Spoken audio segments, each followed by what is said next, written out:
C'est une liste qui est plurielle, bien sûr, avec 3 partis politiques, le PS, le PRG et le Parti communiste, et une société civile qui représente à peu près 30% des effectifs.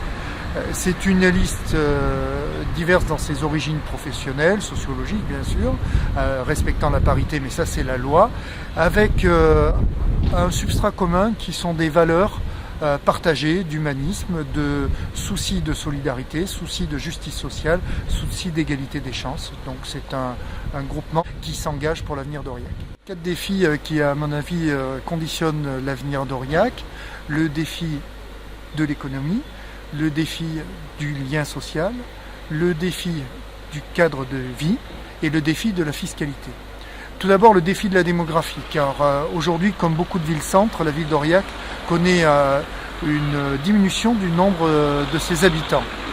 Quand on analyse un peu plus ces chiffres, on constate que c'est la zone périurbaine qui aujourd'hui s'agrandit et qui s'agrandit de manière sensible. Il faut donc, pour y répondre, à la fois maintenir un tissu économique dynamique, c'est un des pans de mon programme, mais aussi un urbanisme adapté permettant à ces personnes qui aujourd'hui, entre guillemets, s'expatrient de la ville d'Aurillac parfois à 50-70 km pour venir travailler en centre-ville. Donc il faut permettre à ces personnes de trouver des logements adaptés à ce qu'ils souhaitent comme cadre de vie. C'est un deuxième défi, c'est le défi de l'urbanisme.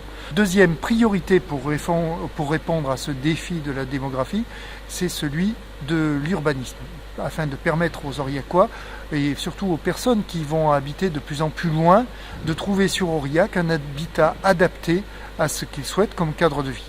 Ce défi urbanistique, c'est la reconstruction de la ville sur la ville, le travail sur des îlots entiers comme l'îlot Saint-Géraud, l'îlot Jean Jaurès, donc cette reconstruction, mais aussi le travail sur des zones à urbaniser, donc des terrains qu'il faut aujourd'hui mettre à disposition de pavillonneurs qui souhaitent construire des logements avec un jardin, une maison, etc. Donc ce travail-là aujourd'hui est important parce que ce que l'on sait, c'est que la zone périurbaine autour d'Aurillac s'agrandit de plus en plus. On a des gens qui font facilement 70 km le matin, 70 km le soir pour venir travailler à Aurillac. Donc cette zone s'élargit de plus en plus et dans un contexte de réduction des émissions de CO2, dans un contexte de réduction bien sûr des déplacements, il est important d'avoir une offre urbanistique adaptée. C'est la deuxième priorité. Le défi fiscal, qui était le deuxième défi que je relève pour la ville d'Aurillac, c'est celui de maintenir les taux de la fiscalité locale au même niveau. Aujourd'hui, les taux de la ville d'Aurillac sont ce qu'ils sont. Ce sont des taux qui, historiquement ou facialement, sont assez élevés, avec une politique d'abattement qui est particulière et plutôt généreuse. Il n'empêche que le poids de la fiscalité, aujourd'hui, ne peut pas être accru.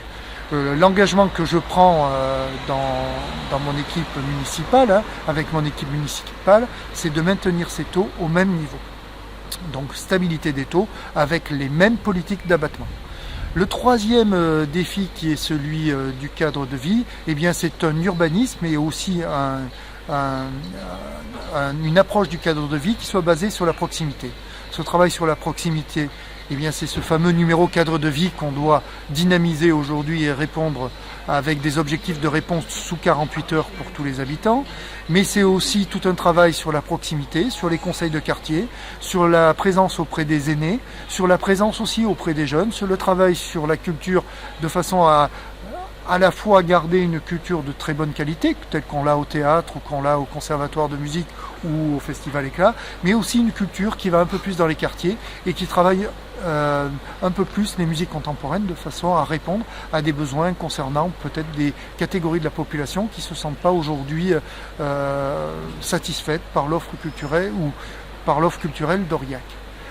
Enfin, le quatrième défi, qui est le défi du lien social, là aussi c'est un vrai travail qui relève de la proximité, qui relève de ce travail fondamental pour que chacun sente sa présence au sein de la ville comme une présence normale et naturelle.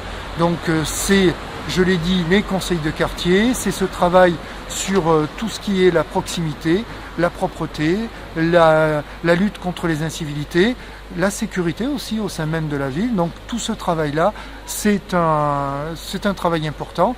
Le travail vis-à-vis des associations, de donner aux bénévoles des associations un véritable statut avec une carte à plus pour les bénévoles d'associations, comme on a une carte à plus pour la jeunesse. C'est une façon donc de montrer que tout ce qui contribue au lien social est important pour la ville et doit être travaillé, affirmé comme un objectif fondamental d'une démocratie véritablement participative et qui fait que vivre à Aurillac doit être un plaisir pour tous les individus, pour chacun, pour les individus d'aujourd'hui comme pour les individus de demain. C'est une liste à gauche, de façon marquée, puisque nous avons sur nos affiches nos logos politiques. Donc il y a le logo du Parti Socialiste, le logo du Parti Communiste Français, le logo du Parti Radical de Gauche.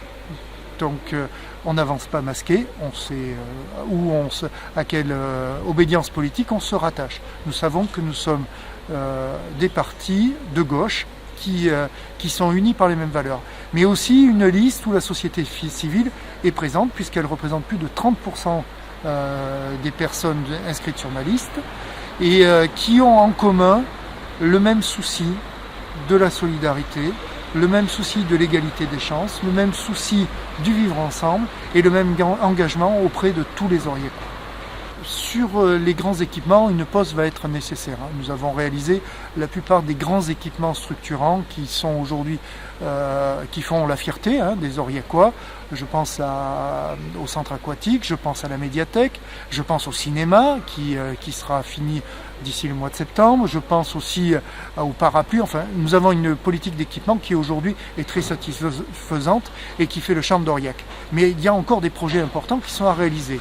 Le marché couvert doit faire un travail de mise à niveau et en tout cas d'amélioration de son cadre. L'îlot des Frères Charmes, qui aujourd'hui est un dossier bien avancé, qui est sur des bases saines, verra nécessairement le jour sur le mandat à venir.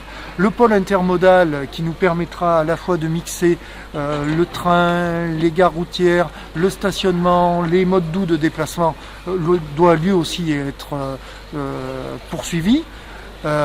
Autre projet important, un réseau de chaleur à bois, un réseau de chaleur bois, qui nous permettra à la fois de diminuer le nombre d'émissions de CO2, mais aussi de constituer une filière qui est, à mon sens, une filière de proximité, qui fournira du travail à un certain nombre de personnes et qui permettra de valoriser une ressource bois très importante sur le département et qui demande simplement à être exploitée de façon durable et respectueuse de l'avenir de nos forêts.